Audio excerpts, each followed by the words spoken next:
Presiden Joko Widodo meminta Bank Indonesia untuk tetap menjaga kebijakan moneter berjalan beriringan dengan kebijakan fiskal untuk menjaga momentum pertumbuhan ekonomi Indonesia di tengah ketidakpastian global.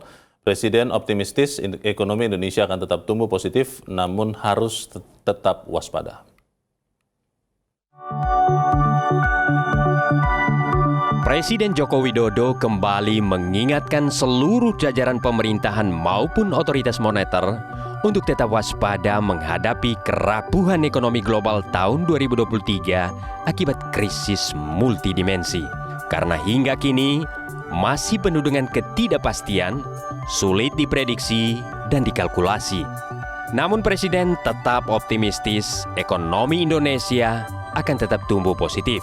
Untuk mengantisipasi kondisi tidak pasti itu, Presiden Joko Widodo dalam sambutan pembukaan pertemuan tahunan Bank Indonesia meminta semua pihak bersinergi dengan baik, termasuk sinergi kebijakan moneter dan fiskal untuk menjaga ekspor, investasi, dan konsumsi yang menjadi komponen penting pertumbuhan ekonomi. Karena situasi 2023 tidak akan semudah tahun 2021 maupun tahun ini. Kita semuanya harus optimis tahun depan, tetapi tetap harus hati-hati, harus pada setiap membuat policy, fiskal, moneter harus selalu berbicara, harus selalu berdampingan sehingga semua policy yang ada itu betul-betul bermanfaat bagi rakyat dan negara. Sementara Gubernur Bank Indonesia Peri Warjio menyatakan, koordinasi yang kuat antara pemerintah dan Bank Indonesia menjadi kekuatan Indonesia menghadapi ketidakpastian global tahun 2023. Bank Indonesia optimistis, ekonomi Indonesia akan tetap tumbuh di kisaran 4,5 sampai 5,3% tahun 2023 dan 4,7 sampai 5,5% pada tahun 2024.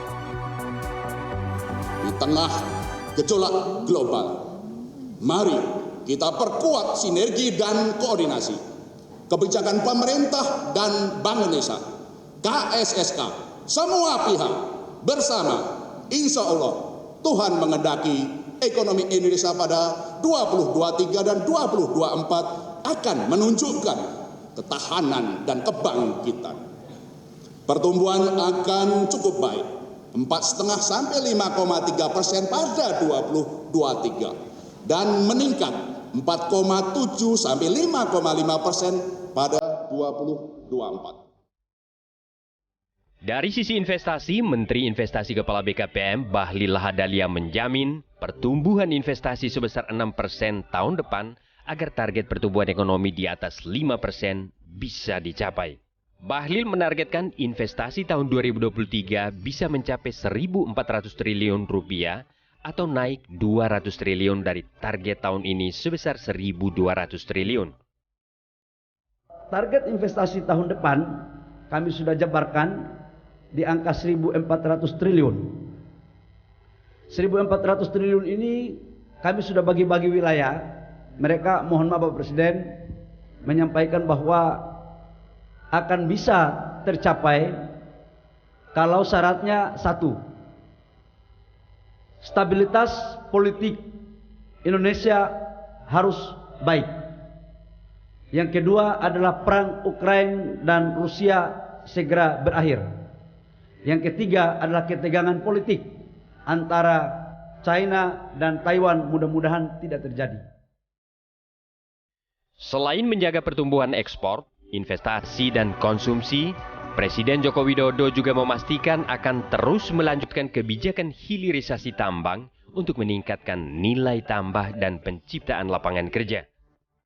Setelah hilirisasi nikel, Presiden memastikan akan melanjutkan hilirisasi ke boksit, timah, tembaga, dan bahan mentah lainnya. Tim Liputan Media Group Network.